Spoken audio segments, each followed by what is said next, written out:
मुरादाबाद के थाना मझोला पुलिस द्वारा हत्या की घटना कारित करने के वांछित आरोपी को गिरफ्तार कर कब्जे से तमंचा व आला कत्ल किए बरामद। उक्त संबंध में पुलिस अधीक्षक नगर अखिलेश भदौरिया ने प्रेस कॉन्फ्रेंस के माध्यम से मीडिया को जानकारी देते हुए बताया। ये थाना मझोला क्षेत्र में 24/10 को, जिस दिन दशहरा भी था, उस दिन एक युवक की एक डेड बॉडी मिली थी एक खेत में, एक स्कूल के पीछे, जिस पर उसकी गर्दन पर किसी धारदार हथियार से प्रहार किया गया था, जिसमें उसकी मृत्यु हो गई थी। मौके पर उसकी उस समय पहचान नहीं हो पाई थी और बाद में उस मृतक की पहचान जोनू के रूप में हुई थी, जो वही थाना मझोला क्षेत्र का ही रहने वाला था। इस संबंध में एक नामजद तहरीर दी गई थी परिजनों के द्वारा और इसमें अभियोग पंजीकृत किया गया था। इसमें जो मुख्य आरोपी था अर्जुन, उसकी गिरफ्तारी हुई है और उससे जब विस्तार से पूछताछ की गई तो उसके द्वारा ये बताया गया कि इस वर्ष जो कांवड़ का समय था, जब उस समय जोनू के किसी दोस्त की मृत्यु हो गई थी और जोनू सभी के ऊपर ये दबाव बना रहा था कि इस वर्ष कोई भी कांवड़ का बेड़ा लेके नहीं जाएगा। लेकिन जब अर्जुन का जो पिता है हरराज, वो कांवड़ का बेड़ा लेने चला गया, इसी बात से नाराज़ होकर इसने जोनू ने उसके संग मारपीट की थी, जिसमें उसके चोट आई थी और जिसके संबंध में भी थाना मझोला पर एक अभियोग पंजीकृत किया गया था।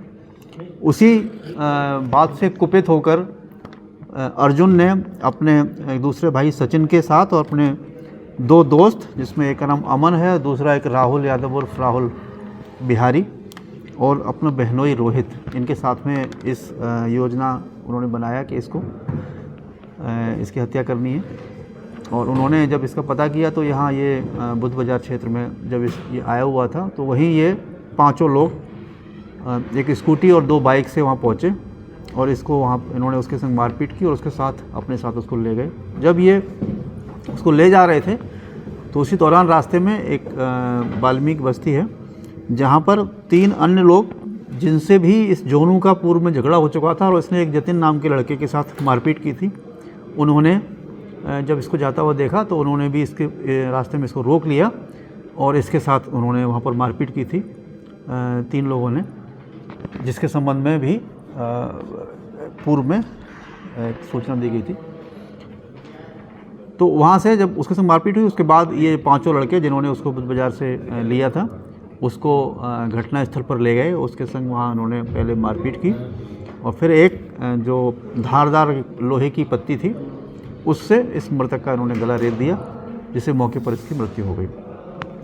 इस पूछताछ में वो आला कत्ल जो एक पत्ती लोहे की थी वो बरामद हुई है अर्जुन के कब्जे से। साथ ही एक 315 बोर का जो तमंचा है, एक कारतूस इसके पास से बरामद हुआ है और वो स्कूटी भी बरामद हुई है, जिससे वहाँ तक उसको बिठाल के लेके आए थे। कितने अभियुक्त शेष हैं इसमें? अभी इसमें जैसा पूछताछ से उसने बताया है तो अभी इसमें 4 अभियुक्त जो घटना में सीधे तौर पर शामिल थे, मौके पर भी थे, वो अभी उनकी गिरफ्तारी शेष है। साथ ही जिन लोगों ने इसके साथ मारपीट की थी उन पर हालांकि वो हत्या के अपराध में सम्मिलित नहीं थे, लेकिन उन्होंने इसके साथ मारपीट घटना की थी, तो संबंधित धाराओं में उनके विरुद्ध भी कार्रवाई की जाएगी। क्या इन लोगों की आपस में कोई पहले बातचीत होनी बताई है जिनके साथ मारपीट हुई थी? जैसा मैंने बताया कि उनसे भी इनका पूर्व से विवाद था और उसी को लेकर उन्होंने मारपीट की थी। ठीक है सर, धन्यवाद।